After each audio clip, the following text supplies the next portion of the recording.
Well, I am so grateful because I have manifested the love of my life, whom everyone's probably seen me hugging on, and that was because of your teaching, so thank you so much. You are extremely welcome. And what is your definition of enlightenment, and what's the best way to hold your thoughts so you continue to move that forward? Well, what we mean when we hear you use the word is a releasing of resistance to allow the natural raising of vibration so that you can be the true extension of the source energy that you really are. And how would I hold my thoughts on a daily basis to continue to do that? By caring more than anything or everything else put together that you feel good. By saying nothing is more important than I feel good. The mantra that we would offer is, I'm going to do my best to make the best of things. And it's tricky sometimes because it's like Esther will watch the political debate because it's interesting to her. And she likes vibing out who's telling the truth and who isn't.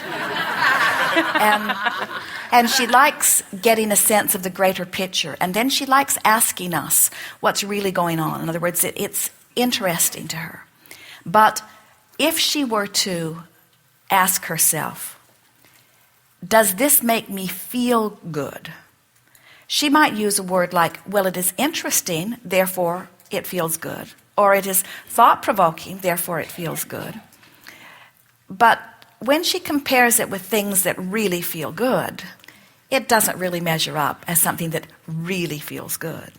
And so, if we were standing in any of your physical shoes, it would be our intention to feel as good as we could possibly feel, which means we would be plucking more deliberately from the subject matter even of our own life and focusing upon those things. So often physical friends feel like their real work is to find some problem and soothe it, when what your real work is to find some way of soothing, and then the problem takes care of itself.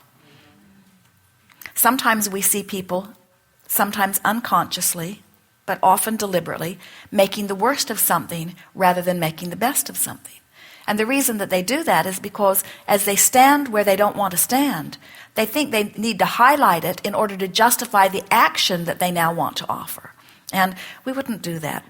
We would not be understood by most people because we would almost in a sappy way be pining after things that feel good.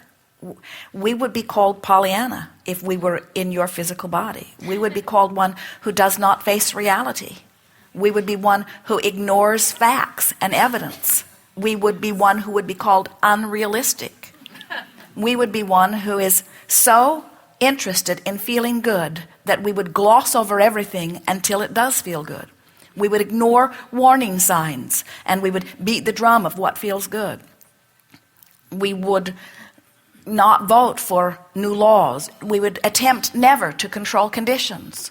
We would adapt attitudes such as, well, what will be, will be. We would just relax and allow. We would beat the drum of allowing, and we would look for reasons to feel good.